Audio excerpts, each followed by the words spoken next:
Hey everyone, Mr. Kimsing here, and here's just some few examples on finding the mean and variance of a Bernoulli distribution. So I've already talked a bit about how the mean is actually derived, so I'll link that video in the comments below. But essentially, what we need to recognize is the mean, or the expected value of a Bernoulli distribution, can be found by finding P, the probability of success. Right? So you look at a few examples here, find the mean of each Bernoulli distribution, and remember we can represent the distributions in a table or using this mathematical notation.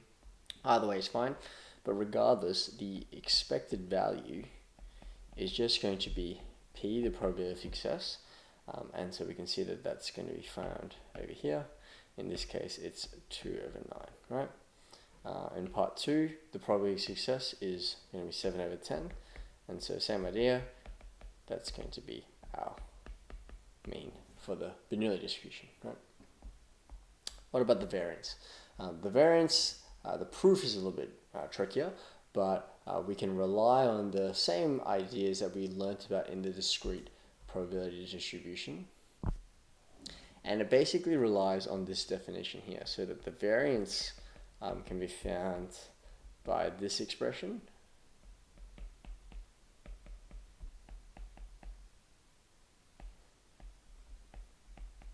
That's one of the formulas that you learnt back in year 11 advance, or you might have seen it at least.